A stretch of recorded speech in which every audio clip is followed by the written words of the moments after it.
Hello everyone and welcome back to Minds Mind Tutorials. Mariam here. So now we are starting with the topic determination in gamete biology or developmental biology. उस playlist में आपको मिल जाएगी. Previous topic was induction and competence. वो दोनों topics भी देखना जरूरी, सेपरेट वीडियोस में प्रेजेंट है and you will find it in the same playlist, gamete biology और developmental biology playlist. So now we are starting with determination. Now मैं थोड़ा सा एक्स्ट्रा बेसिक कंसेप्ट पहले आपको यहाँ पर दूंगी, फिर हम लोग डिटर्मिनेशन को डिटेल में समझेंगे. क्या होता है ना कि आप समझते हैं ये वाली चीज कि सेल्स होते हैं वो आपस में जुड़कर टिश्यू बनाते हैं, टिश्यू आपस में जुड़कर ऑर्गन बनाते हैं, देन एक ऑर्गन सिस्टम बनता है और उसके बाद एक ऑर्गेनिज्म बनता है. फाइन, हमें ये वाली सीरीज सबको समझ में आती है. अब यहाँ पर ये जो सेल होता है, अगर हम इस सेल की बात करें तो बॉडी में देखो जब जाइगोट के बाद धीरे धीरे एम्ब्रियो का फॉर्मेशन होने लगता है, एम्ब्रियो से जब क्लीवेज होता है और ऐसे करके एक मास ऑफ सेल्स बनते हैं, तो उस टाइम पे सेल्स कुछ इस तरह से एक मास की तरह दिखाई देते हैं. जब वो एम्ब्रियोनिक स्टेजेस में होता है तो क्लीवेज होकर वो मास ऑफ सेल्स बन जाते हैं. लेकिन अभी ये सेल्स में ये डिफाइंड नहीं रहता है कि कौन से सेल्स हेड बनाएंगे, कौन से सेल्स एब्डोमेन बनाएंगे, ट्रंक बनाएंगे, कौन से सेल्स जो होंगे वो लोअर पोर्शन बनाएंगे, वो कुछ भी यहाँ डिसाइडेड नहीं होता. तो वो ऐसे सेल्स जिनका कुछ डिसाइडेड नहीं होता शुरुआत के टाइम पर, हम उन सेल्स को क्या कहते हैं? अनकमिटेड सेल्स कहते हैं. राइट, यानी कि ऐसे सेल्स जिन्होंने अभी कोई कमिटमेंट नहीं की कि आगे उनको जाकर क्या करना है, उनको हम अनकमिटेड सेल्स करते हैं. और अब वो जाकर क्या करने वाले रहते हैं? आगे जाके वही सेल्स कमिटमेंट करते हैं. जब कमिटमेंट हो जाती है तो फिर वो सेल्स, लेग वाले सेल्स लेग बनाएंगे, हैंड वाले सेल्स हैंड बनाएंगे, वो सारी चीजें डिसाइडेड हो जाती है. तो जब ये कमिटमेंट होने वाला रहता है, इस कमिटमेंट में भी 2 स्टेजेस होती है. कितनी स्टेजेस होती है? 2 स्टेजेस होती है, जिसमें से पहली को हम कहते हैं स्पेसिफिकेशन, और जो दूसरी स्टेज होती है हम उसको कहते हैं डिटर्मिनेशन, जिसके बारे में आज हम बात करने वाले हैं. अब स्पेसिफिकेशन में क्या होता है? ये वाले टाइम पर सेल्स ये सोच लेती कि हाँ आगे जाके हमें फॉर एग्जांपल हेड बनाना है. इन सेल्स ने सोच लिया कि इनको आगे जाकर हेड बनाना है. ये सिर्फ सोच रही है, अभी इनका कंफर्म नहीं होता कि हाँ ये बनाना ही है. तो ये वाली जो स्टेज होती है स्पेसिफिकेशन, ये थोड़ी सी लेबाइल होती है और ये कैसी होती है? इरिवर्सिबल, सॉरी इरिवर्सिबल कह रही हूं मैं, रिवर्सिबल होती है. यानी कि फिर से वो चाहे तो ये वाला ख्याल अपने दिल से निकाल सकती है कि हमें ये करना है या नहीं करना है. स्पेसिफिकेशन वो स्टेज होती है जब सेल्स जो सोच रही है, चाहे वो करे या ना करे, वो दोनों चीज हो सकती है, सिर्फ सोचा है उन्होंने. ठीक है. लेकिन डिटर्मिनेशन वो स्टेट होती है जो कि इरिवर्सिबल होती है. इरिवर्सिबल यानी कि अब अगर एक बार सेल ने डिटर्मिनेशन कर लिया कि उसको अगर हेड बनाना है या फिर लेग बनाने की तरफ जाना है, तो फिर वो पक्के से वो चीज बनाएगी और अब वो वाला जो उसका ख्याल है माइंड में, वो वाला चेंज नहीं कर सकती. तो इसको हम कहते हैं डिटर्मिनेशन. और जब डिटर्मिनेशन हो जाता है तो आगे जाके एक और प्रोसेस होती है जिसको हम कहते हैं डिफरेंशिएशन, जो कि अलग ही वीडियो में मैं आपको समझाऊंगी. आज हम लोग डिटर्मिनेशन की बात कर रहे हैं. तो डिटर्मिनेशन जो होता है ये एक तरह का अननोन और इनविजिबल चेंज होता है, जो कि एक या फिर एक से ज्यादा वाले जो सेल्स होते हैं उनको अफेक्ट करता है, और खास तौर पे जो रेस्ट्रिक्शन ऑफ पोटेंसी होती है उसको अफेक्ट करता है. अभी मैं इसको और डिटेल में समझाऊंगी. सो अभी तक स्पेसिफिकेशन समझ में आया. At the stage of specification cell commitment is still labile, that is capable of being altered. ये वाली चीज समझ में आती है. If a specified cell is transplanted to a population of differently specified cells, the fate of the transplant will be altered by its interactions with its new neighbours. लेकिन determination के case में ऐसा नहीं है. अ सेल और tissue is said to be determined when it is capable of differentiating autonomously even when placed into another region of the embryo or a cluster of differently specified cells in a petri dish. This is the process by which portions of the genome are selected for expressions in different embryonic cells. This involves developmental decisions that gradually restrict cell fate. In this stage, commitment is irreversible. ये बात समझ में आई? अब थोड़ा सा आगे बढ़ते हैं. ये जो स्पेसिफिकेशन मैंने आपको बताया है यहाँ पर, ये 3 तरह का होता है, 3 टाइप्स. ठीक है, जिसमें से पहले होते हैं ऑटोनोमस स्पेसिफिकेशन, ऑटोनोमस स्पेसिफिकेशन. दूसरा होता है यहाँ पर कंडीशनल स्पेसिफिकेशन, और थर्ड यहाँ पर होता है जिसका नाम होता है सिंसीशियल स्पेसिफिकेशन। ऑटोनॉमस स्पेसिफिकेशन बिल्कुल जो डिटर्मिनेशन होता है उसी की तरह होता है। तो अब आप सोच रहे होंगे तो स्पेसिफिकेशन जब डिटर्मिनेशन से डिफरेंट है तो स्पेसिफिकेशन का जो पहला टाइप है ऑटोनॉमस वो डिटर्मिनेशन जैसा कैसे हो गया, पर फिर भी वो होता है। इसीलिए इसकी आदत है ऑटोनॉमस स्पेसिफिकेशन जैसी होती है तो इसको कहा जाता है ये इक्विवेलेंट होता है डिटर्मिनेशन के। तो इसीलिए जो ऑटोनॉमस स्पेसिफाइड सेल्स होते हैं हम उसको डिटरमाइंड सेल्स भी कहते हैं, ठीक है। और जो कंडीशनल स्पेसिफिकेशन होता है ये ठीक उल्टा होता है या इक्विवेलेंट होता है स्पेसिफिकेशन के। जैसे डिटरमाइंड सेल्स होते हैं ना बिल्कुल इरिवर्सिबल, स्पेसिफिकेशन वाले होते हैं रिवर्सिबल। तो कंडीशनल स्पेसिफिकेशन स्पेसिफिकेशन जैसा होता है, लेकिन जो ऑटोनॉमस स्पेसिफिकेशन है वो डिटरमाइंड सेल्स जैसा होता है। और जो सिंसिशियल होता है वो डिटरमाइंड जैसा भी होता है और थोड़ा थोड़ा स्पेसिफिकेशन जैसा वाला भी होता है, दोनों जैसा कॉमन होता है। ये देखो यहाँ नोट्स है, तो इतना समझ में आ गया होगा। अब क्या होता है, एक चीज होती है पोटेंसी, ये एक क्षमता कि सेल में क्षमता है कि हाँ आगे जाके वो हेड बना पाएगा या लेग बना पाएगा, मान लो वो उसकी क्षमता है, उसको कहते हैं पोटेंसी। लेकिन आगे वो पक्के से बना पाएगा वो उसका फेट होता है, ठीक है। तो अगर पोटेंसी जो क्षमता है वो जितनी उसकी थी उतना काम उसने कर लिया और फ्यूचर में उसने सोचा था मैं हेड बनाऊंगा और वह हेड बन भी गया, अगर ये चीज हो रही है तो ऐसे स्पेसिफिकेशन को हम ऑटोनॉमस स्पेसिफिकेशन कहते हैं, क्योंकि वो डिटरमाइन जैसा काम करते हैं। लेकिन अगर ऐसा हो रहा हो कि पोटेंसी जो है वो ग्रेटर है फेट से, ठीक है, यानी कि क्षमता ज्यादा है लेकिन उसकी किस्मत इतना अच्छा से वर्क नहीं करी कि वो पक्के से बना पाएगा, ऐसे स्पेसिफिकेशन को हम कंडीशनल स्पेसिफिकेशन कहते हैं, ठीक है। और अगर ऐसी कंडीशन हो जाए, मान लो कि पोटेंसी और फेट के कंपैरिजन में फेट ज्यादा बड़ा हो जाए, तो क्या होगा, यानी कि क्षमता तो है नहीं, बस उसके पास किस्मत में उसने सोचा कि मैं आगे जाके ये करूंगा, अब लेकिन उसके पास क्षमता ही नहीं, तो क्या वो बना पाएगा, वो सेल नहीं बना पाएगा। उस सिचुएशन में तो कुछ हो ही नहीं सकता, ये तो सिर्फ ख्याली पुलाव बन रहा है यहाँ पर, ये तो पॉसिबल ही नहीं है। तो इसीलिए सिर्फ ये दो कंडीशंस, ऑटोनॉमस स्पेसिफिकेशन और कंडीशनल स्पेसिफिकेशन में आपको यहाँ पर ये वाली याद रखनी है। सो डिटर्मिनेशन अब आपको समझ में आ गया होगा कि क्या होता है, उसकी डेफिनेशन मैंने आपको बता दी है। अब determination of such system of organs is called irrevocable determination in many organisms. The determination of cell depends upon their position. किस तरह से सेल आगे जाके डिटरमाइन करेंगे वो उनकी पोजीशन पे डिपेंड करता है, इसीलिए हम उसको प्रिजम्पटिव डिटर्मिनेशन या फिर पोजिशनल डिटर्मिनेशन भी कहते हैं। अब जो सेल डिटर्मिनेशन होता है, यहाँ पर एक एग्जाम्पल हम लोग ले रहे हैं प्लेनोसेरा का, तो स्पाइरल टाइप ऑफ क्लीवेज उसमें पाया जाता है। पहला और सेकंड क्लीवेज होता है वो मेरियोडोनियल होता है और राइट एंगल पे होता है एक दूसरे के। 10 यहाँ पर 4 ब्लास्टोमेयर्स बनते हैं जो कि अनइक्वल इन साइज होते हैं। उसको नाम दिया जाता है क्लॉकवाइज के through A, B, C and D का, ठीक है। और जो 4 ब्लास्टोमेयर्स होते हैं उनको हम क्वाड्रेंट कहते हैं। थर्ड क्लीवेज जो होता है वो एक मिनट ठीक है, ब्लास्टोमेयर कहते हैं। अब थर्ड क्लीवेज जो होता है, यहां से देखो, एक मिनट मैं इसको एडजस्ट करती हूँ पहले। सो थर्ड क्लीवेज जो होता है हम उसको हॉरिजॉन्टल कहते हैं और ये अकर करता है a little above the middle line resulting into 4 small micromeres. मैं इसको समझाती जाती हूँ पहले डायग्राम से। ये ए वाला डायग्राम देखो, सबसे पहले ये वाला, ये 4 सेल वाली जो स्टेज है, 4 सेल्ड स्टेज, उसको हम एनिमल पोल के थ्रू से देख रहे हैं ना, व्यू से देख रहे हैं। मैंने क्या कहा, जो प्लेनोसेरा होता है उसमें स्पाइरल टाइप का क्लीवेज होता है और पहला और जो सेकंड क्लीवेज होता है उन दोनों क्लीवेज में आप देखोगे कि पहले और सेकंड क्लीवेज में आपने क्या देखा कि क्लीवेज मेरिडियोनल होता है और राइट एंगल पर होता है, इसीलिए यहाँ पर 4 ब्लास्टोमेयर्स बनते हैं। देखो 1 2 3 4 और क्लॉकवाइज डायरेक्शन में आप उसको नाम देते हो A, B, C and D। समझ में आ रही बात? ये तो पहला वाला हो गया।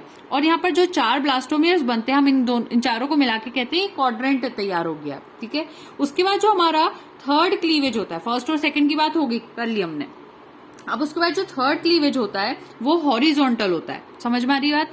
थर्ड क्लीवेज कैसा होता है, ऊपर से हॉरिजॉन्टल वे में आप देखोगे अगर होता है तो, और little above the middle line, जिससे कि जिस वजह से क्या होते हैं वहां पर 4 छोटे और स्मॉल माइक्रोमेयर्स बन जाते हैं। तो अब देखो सी वाले को देखो, यहाँ बी की बात तो हो गई थी, सी में देखो हॉरिजॉन्टल हुआ इस एरिया में, बीच में से हुआ, तो यहाँ पर 1A तो पूरा था, 1B भी पूरा था, 1C पूरा था, 1D पूरा था, लेकिन बीच में 4 माइक्रोमेयर्स बन गए, 1 small a, 1 small b, 1 small c and 1 small d, ऐसे क्लॉकवाइज फॉर्म में। अगेन समझ में आ रही बात? उसके बाद क्या हुआ, 4 माइक्रोमियर्स बन गए अपर साइड, और 4 मैक्रोमियर्स भी आप लोगों को देखने को मिलते हैं जो कि लोअर साइड में होते हैं। तो अभी हमारे डायग्राम में वो इतनी क्लियरली नहीं दिख पाए। यानी माइक्रोमियर्स का नाम हमने क्या रखा था, अभी आपने देखा ना, 1 small a 1 small b 1 small c and 1 small d। और जो मैक्रोमियर्स थे वो भी वहां पर दिखाई तो दे रहे थे, लेकिन इतनी क्लियरली नहीं। मैं दिखाती हूँ वापस पहले, लेकिन आप नाम पढ़ लो, ये वाले नाम, ठीक है। और ब्लास्टोमियर्स ये जो बड़े वाले थे, और जो माइक्रोमियर्स थे फर्स्ट क्वाड्रेंट में, वो हमें दिखाई दिए थर्ड क्लीवेज के टाइम। ये देखो, अंदर वाले स्मॉल माइक्रोमियर्स और बाहर वाले क्या है, बड़े वाले मैक्रोमियर्स है। ये थर्ड क्लीवेज की बात है।